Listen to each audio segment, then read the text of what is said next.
Welcome to our channel my Telugu talks. ప్రస్తుతం యువతరాన్ని పూర్తిగా ప్రభావితం చేస్తుంది సోషల్ మీడియా మాత్రమే.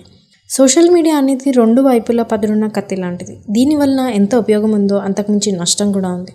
ఫ్రెండ్స్, ఇప్పటి వరకు మీరు మా ఛానల్ని సబ్స్క్రైబ్ చేయకపోతే సబ్స్క్రైబ్ చేయండి. మా వీడియోస్ని లైక్ చేయండి, ఫ్రెండ్స్కి షేర్ చేయండి. మీ అభిప్రాయాలను కామెంట్స్ రూపంలో తెలియచేయండి.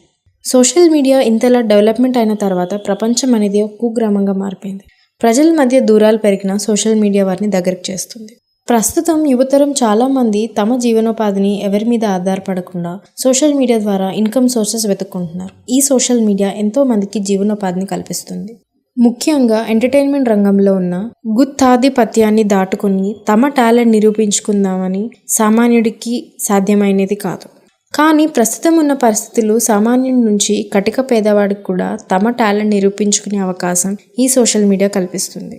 ఎంతోమంది నిరుపేదలు తమకున్న నైపుణ్యాన్ని ఎడ్యుకేషనల్ రంగంలో కానీ, ఎంటర్టైన్మెంట్ రంగంలో కానీ, జర్నలిజంలో, కామెడీ షోస్ రూపంలో తమకు నచ్చిన అభిరుచులను వివిధ మార్గాల ద్వారా తమ టాలెంట్ను రీల్స్ రూపంలో కానీ, వీడియోస్ రూపంలో కానీ రూపొందించి సెలబ్రిటీలుగా మారడంతో పాటు ఇన్కమ్ కూడా సంపాదిస్తున్నారు. అది ఒక విధంగా సొసైటీకి మంచి జరుగుతుంది. కానీ రెండో కోణంలో చూస్తే మనిషి తన స్వేచ్ఛను, ప్రైవసీని సోషల్ మీడియా ద్వారా కోల్పోతున్నారు.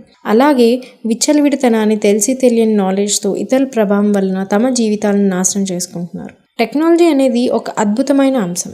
దానిని వాడవలసిన విధంగా వాడితే అద్భుతాలు సృష్టించవచ్చు. అలాగే వికటిస్తే వినాశనాలు కూడా జరుగుతాయి.